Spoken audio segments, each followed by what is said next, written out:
This is OwlUp, where learning happens in minutes, not hours. For a deeper journey, explore all our courses at owlup.co. Now, let's dive in.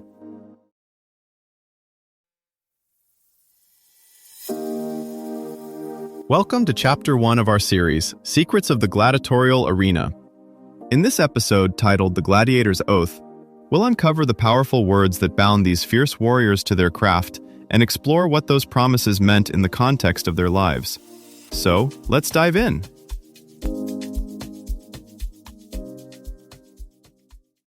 Burned, bound, beaten, and killed by the sword. That's the promise Roman gladiators spoke aloud, and agreed to. Tonight, step inside a courtyard where free citizens line up to swear this oath, trading ordinary lives for a contract written on their own bodies. Not everyone who spoke those brutal words did so with chains on their wrists. Some walked into the training yard willingly, debts piling up, reputations shattered, or hungry for a glory they could never touch in a quiet, anonymous life. In a world where status was everything, stepping into the arena could feel less like a fall and more like a radical reset. Like wiping a corrupted hard drive to install a new operating system, knowing the process itself might destroy the machine. The crowd saw only the spectacle, but behind the scenes, recruiters weighed each candidate.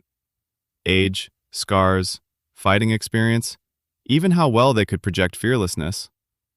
Senators might secretly stake money on a promising newcomer, treating human bodies as high-risk, high-return investments. And once accepted, these men crossed an invisible line. Every choice, every bruise, would now be measured against the words they'd just spoken. In that courtyard, the words weren't just heard, they were recorded. Not on paper, but in ledgers, legal formulas, and the silent calculations of everyone watching. Roman law wrapped itself around the oath, turning a person into an entry on a balance sheet. A magistrate might see one thing, a line of assets whose injuries, training, and potential payouts could be tracked like the columns of a spreadsheet. The priest saw another layer, a vow that tied bloodshed to divine order, as if every dropped shield or raised sword had to answer to the gods, as well as the editor paying the bills. Seneca gives us the most famous wording of the oath in a moral essay, almost as a throwaway example. That casual mention tells us something crucial. His readers already knew the formula. You didn't have to explain, to be burned, bound, beaten, and killed by the sword, to a Roman, any more than you'd have to gloss, terms and conditions apply, today. Everyone recognized the script and the danger buried inside it. The person speaking it might be a condemned criminal with no bargaining power, or a free citizen, the octoratus, trying to squeeze value from his own skin. Those volunteers negotiated. Length of service, advance pay, maybe a clause about lighter equipment or a particular fighting style. Somewhere in a back office of the ludus, a lanista and a clerk turned that spoken promise into numbers. How much this body was worth per year, how many appearances would repay the signing bonus, what kind of medical care was economical. The oath was the audible tip of a financial iceberg. Once sworn, discipline in the training school enforced its seriousness.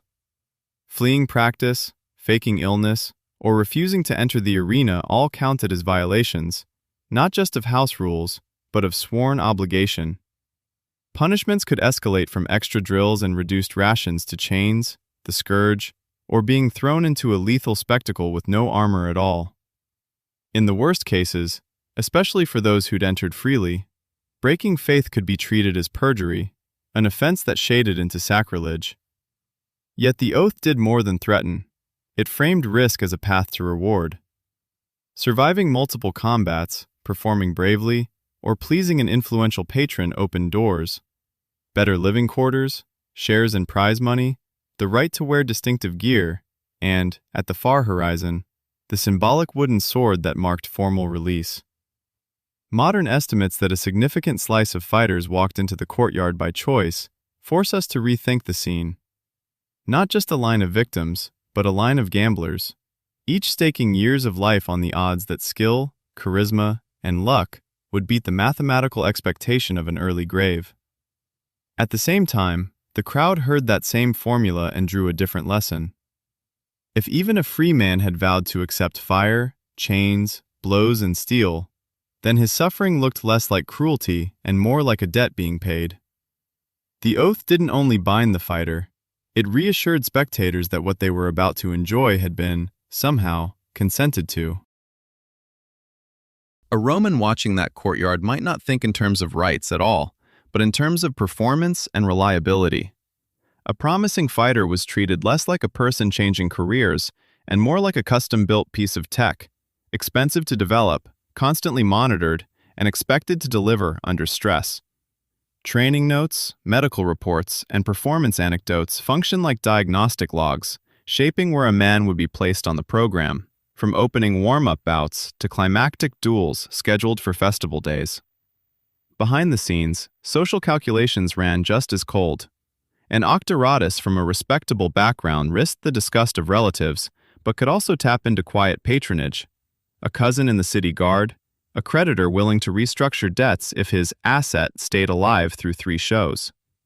A clever trainer might exploit this, pairing such men with crowd pleasers whose flair could rub off, the way a savvy coach builds a rookie's confidence by placing him next to a seasoned star rather than throwing him alone into a hostile away game.